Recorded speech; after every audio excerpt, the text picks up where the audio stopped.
Iran और US के बीच उनके न्यूक्लियर प्रोग्राम को लेकर चल रही बातचीत के बीच तेहरान के एक टॉप सिक्योरिटी अधिकारी का ओमान दौरा बहुत अहम माना जा रहा है। इसके पीछे क्या वजह हो सकती है? इजराइल जो लगातार अमेरिका पर दबाव इस बात को लेकर बना रहा है कि वो परमाणु शक्ति संपन्न होने से ईरान को रोके, अन्यथा मजबूरन हमला करना पड़ेगा। एक तरफ अमेरिका पर इजराइल दबाव बना रहा है और दूसरी तरफ एक डिप्लोमेसी गेम ईरान ने खेल दिया। नमस्कार, मैं हूं आशीष त्रिपाठी आपके साथ, और ईरान की सुप्रीम नेशनल सिक्योरिटी काउंसिल के सेक्रेटरी अली लारिजानी मंगलवार को ओमान पहुंचे और यह दौरा पिछले हफ्ते ओमान की राजधानी मस्कट में ईरान और यूएस के बीच हुई इनडायरेक्ट बातचीत के पहले राउंड के बाद हो रहा है। ओमान इस बातचीत में मध्यस्थता कर रहा है। ओमान पहुंचने पर अली लारिजानी ने ओमान के विदेश मंत्री बद्र अल बुसैदी से मुलाकात की और ओमानी विदेश मंत्री ने सोशल मीडिया पर कहा कि दोनों पक्षों ने हाल ही के डेवलपमेंट, खासकर ईरान यूएस बातचीत पर चर्चा की और इलाके की शांति को प्राथमिकता दी। लारिजानी ने ओमान के शासक सुल्तान हैथम बिन तारिक के साथ लगभग 3 घंटे तक बातचीत की। हालांकि इन मीटिंग्स में क्या चर्चा हुई, इस बारे में ईरान या ओमान में से किसी ने भी कोई ऑफिशियल जानकारी नहीं दी। और ईरानी मीडिया के मुताबिक लारिजानी इस दौरे पर अपने साथ एक ज़रूरी मैसेज भी लाए।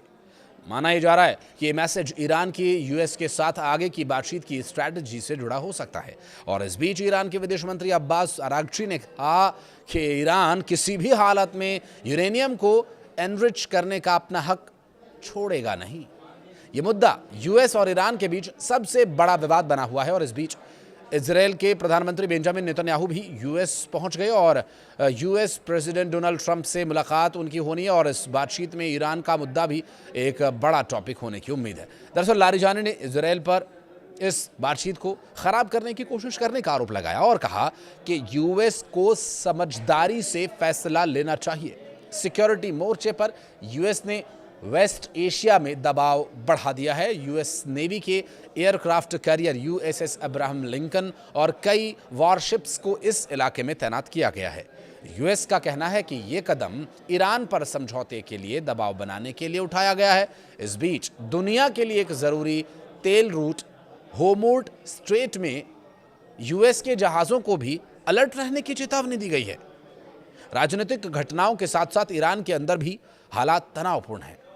मंगलवार रात राजधानी तेहरान के कई इलाकों में सरकार विरोधी नारे सुने गए। ये विरोध प्रदर्शन 1979 की इस्लामिक क्रांति की सालगिरह से ठीक पहले हुए।